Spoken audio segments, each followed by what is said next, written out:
Avant même cet attentat, il n'y a pas d'autre terme, commis contre Charlie Hebdo, nous avions décidé d'organiser un débat à partir du livre d'ailleurs de Tariq Ramadan, bonsoir, universitaire, professeur d'études islamiques à Oxford, un nouveau livre qui vient de sortir aux presses du Châtelet, ou qui va sortir d'ailleurs, L'Islam et le réveil arabe. Nous avions prévu d'organiser un débat, ce que nous allons faire, entre Gilles William Goldnadel et vous-même, avocat, président fondateur d'Avocats sans frontières.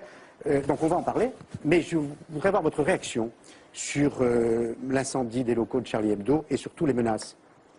Bah écoutez, elles sont claires. Les menaces, il faut les condamner. L'incendie, il faut le condamner. Toute atteinte à la liberté d'expression, il faut la condamner, sans condition. Donc ça, je le dis et je le répète.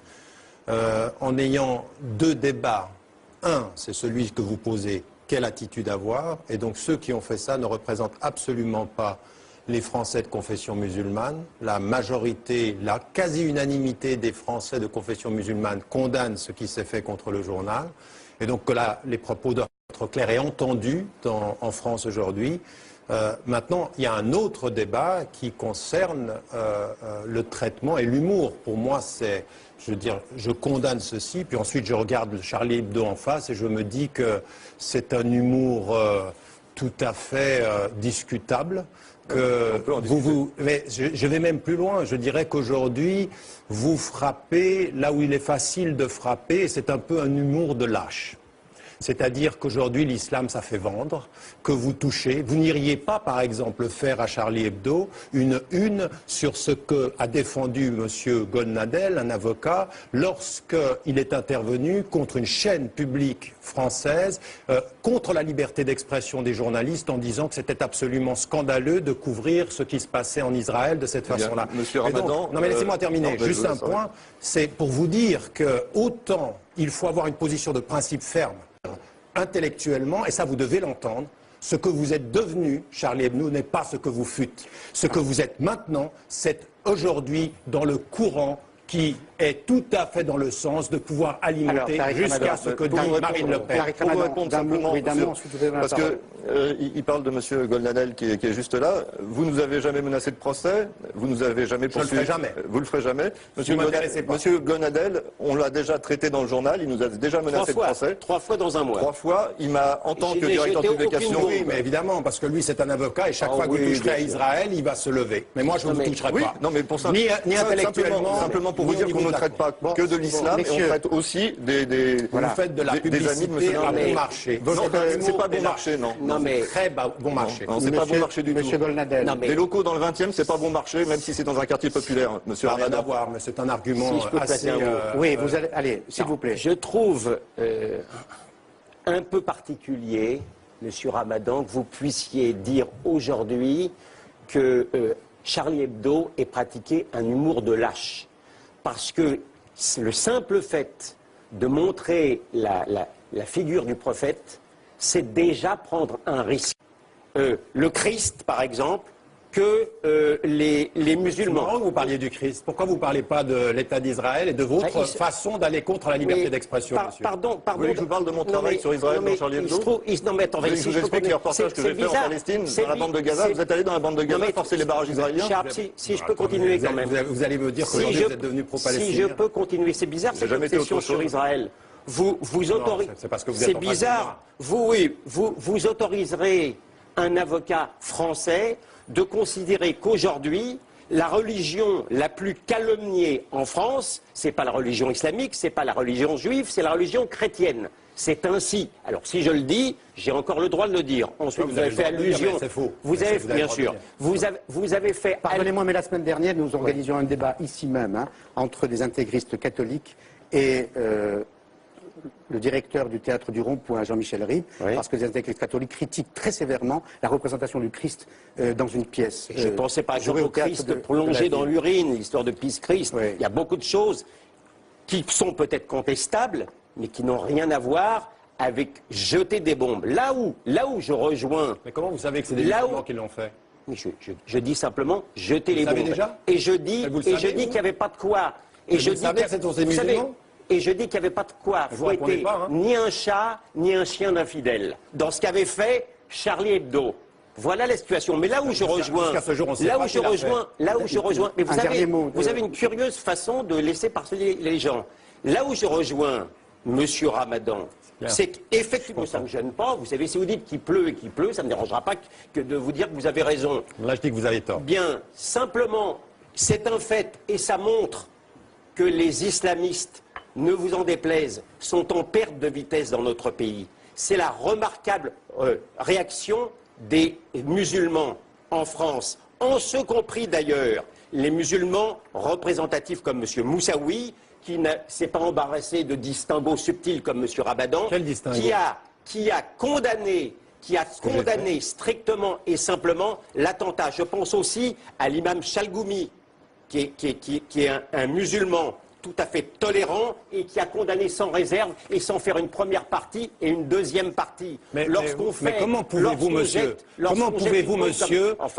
vous êtes un avocat, comment pouvez-vous, devant autant de monde, faire semblant de ne pas entendre ce que je viens de dire? La condamnation, elle est radicale et totale. Vous l'avez entendu, ça? Et maintenant, il y a une deuxième, c'est une deuxième question. De lâche. Et après, vous avez traité la victime de lâche. J'ai le droit d'évaluer l'humour. Bien entendu. Donc il y a une condamnation. Tout le monde a entendu, puisque vous dites que tout le monde a entendu que vous avez traité Charlie Hebdo de lâche. Je peux préciser une chose à M. Ramadan qui connaît visiblement pas très bien Charlie Hebdo, ou uniquement quand et c'est vrai que j'ai été mis en cause 3 fois dans le même mois par Charlie Hebdo. J'apprécie modérément Charlie Hebdo, mais je me battrai jusqu'au bout pour que Charlie Hebdo, évidemment, puisse sortir toutes les semaines. Ça me paraît une évidence. Je suis vraiment désolé. Je ne pensais pas qu'après l'incendie, mercredi, le piratage du site, tout au long de cette semaine, plus les menaces de mort, vous soyez à ce point encerclé. Non, ça ne nous empêche pas d'avoir de bonnes relations. Ça n'a rien à voir. Ça n'a rien à voir. Simplement pour préciser à M. Ramadan qu'en 19 ans, ça fait 19 ans que je travaille à Charlie Hebdo, que Charlie Hebdo a été relancé, on a eu 14 procès avec l'extrême droite catholique. On a eu un procès avec l'islam. C'est simplement pour vous dire qu'on traite largement plus la religion catholique en une ou à l'intérieur de Charlie Hebdo, simplement parce que nous sommes... Pas ces dernières années. Mais si. Non. Mais on traite l'actualité, nous sommes un journal d'actualité. Quand il y a une actualité sur l'islam, on traite de l'islam. Quand il y a une actualité sur n'importe quoi, on traite n'importe quoi. Quand on traite on est un journal d'actualité aussi. On est un journal d'humour et d'actualité. Alors, si vous le permettez, mais... Au fond, cette actualité illustre le propos et le thème du débat qu'on souhaitait organiser autour de votre livre, l'islam et le réveil arabe, qui sort le 9 novembre, où vous souhaitez vous-même que les démocraties occidentales ne s'approprient pas ces révolutions démocratiques dans le pays arabe. Vous souhaitez vous-même que l'islam, en quelque sorte, cohabite avec ces démocraties naissantes. Et vous souhaitez, là je vous cite, que l'islam puisse favoriser une démocratie nouvelle, y compris, je vous cite, la créativité artistique. Est-ce qu'on n'est pas au cœur du débat? Est-ce qu'il n'y a pas une contradiction dans votre propos à vouloir condamner la liberté d'expression, fût-elle contestable, d'un Charlie Hebdo, et à vouloir plaider pour la créativité artistique dans des pays musulmans démocratiques? Mais si j'avais un langage d'adolescent, je dirais, mais j'hallucine. J'hallucine. Vous avez entendu que je contestais la liberté d'expression de Charlie Hebdo. Je viens de vous dire 4 fois le contraire. Donc vous m'entendez pas là. Non, attendez. Vous imaginez une contradiction. J'ai dit, compris, hein. Vous avez compris. Je vous remercie de me... Non, alors si vous le permettez, moi j'ai pas du tout envie de polémiquer avec vous. Je suis dans une position de médiateur. Simplement, je fais l'exégèse de vos propos et de votre livre. Simplement, non. Vous faites l'exégèse de ce que je viens de dire et j'ai condamné le fait qu'on s'en prenne à la liberté d'expression. Dites ça au moins. Non, mais la façon dont vous regardez, ou dont vous commentez le traitement de Mahomet, pardonnez-moi, vous condamnez une sorte de créativité artistique. Mais non, j'évalue que cet humour-là, pour moi, est un humour de lâche. C'est pas un humour drôle, c'est tout. Non, mais c'est pas une condamnation. Attendez, lâche, c'est un jugement très dur. Mais oui, parce pourquoi vous dites lâche et pourquoi vous dites pas con? Vous pourriez dire qu'on a un humour de con. Parce qu'en général, les lâches sont parfois cons, oui, mais j'ai pas de problème. Donc, alors, pour en venir... Non, moi je ne vais pas polémiquer parce que je ne voudrais pas qu'on ait l'impression qu'on encerte Tariq Ramadan, quoique vous ne soyez pas d'accord, souvent, tous les deux. Quoique. Prochaine attention, s'il vous plaît. Non, c'est pas un procès d'intention. Vous dites alors, sur votre livre, je vais vous poser la question tout simplement. Est-ce que l'islam tel que vous le concevez peut favoriser une démocratie telle qu'on la conçoit dans le monde, je n'ai pas dit occidental. Non, mais même dans le monde occidental, j'ai aucun problème avec ça. La substance du livre est de dire cela. Et de dire que moi je me suis battu et je me bats, et ce que l'on voit aujourd'hui dans le monde musulman est tout à fait intéressant, des processus de démocratisation. Vous avez des populations qui ont envie de rester fidèles à des traditions, mais qui ont surtout envie que cessent les dictatures, que cesse la corruption, et qu'il y ait une véritable autonomisation. Ceci est à mon sens possible. Et non seulement c'est possible, mais les peuples sont en train, jeunes, moins jeunes et femmes, parce que les femmes sont très impliquées dans les processus de soulèvement, sont en train d'aujourd'hui de montrer qu'il est possible de rester musulman et de défendre les valeurs que nous chérissons. Et c'est ceci que je dis comme étant très important. Et la liberté artistique, ce que je dis, c'est que le monde arabe aujourd'hui est en crise pour deux raisons. Vous savez, ce qu'on est en train de voir, et même dans le débat qui est en France, est installé en France sur la polarisation entre les laïcs et les islamistes, pour moi je dis que c'est un énorme piège dans les sociétés majoritairement musulmanes, qu'il faut qu'elles sortent de cela et qu'elles aillent vers une troisième voie, à savoir que en restant musulmanes, parce qu'elles sont majoritairement musulmanes, elles aient vers une ouverture politique, économique et en même temps culturelle. Et ça, c'est possible. Regard occidental sur cette émergence de démocratie? Écoutez, moi, dès le départ, et quand j'ai commencé à le dire au début de ce qu'on a appelé le printemps arabe, dès l'instant, on n'était pas extatique par rapport à ce qui se passait, on était déjà un peu rabroué. Je suis de plus en plus pessimiste par rapport à ce que je vois. Sur le papier, ce que dit M. Ramadan, comme souvent, c'est excellent. Seulement, lorsqu'on voit ce qui s'est passé en Tunisie avec le parti islamiste Ennahda, davantage encore à ce qui s'est passé en Libye, avec l'instauration possible de la charia, les frères musulmans en Égypte, on a le droit d'être pessimiste, parce qu'en dehors des fantasmes et des rêves de papier, on sait bien quelle est la pratique de l'islam politique jusqu'à maintenant. Ça, on le sait, ce ne sont pas des divagations. On sait ce qu'a été le Soudan islamiste, qui est génocidaire. On sait l'expérience du Nigeria aujourd'hui dans le monde. Dans le nord du Nigeria, il y a la charia. Il y a 63 personnes qui ont été assassinées aujourd'hui. Vous lisez le journal Le Monde, vous le voyez. 63 personnes par des islamistes. Le Hamas, qui est l'émanation plus ou moins des frères musulmans à Gaza, dès l'instant où il a eu une structure à Gaza, c'était la fin de la liberté pour les femmes.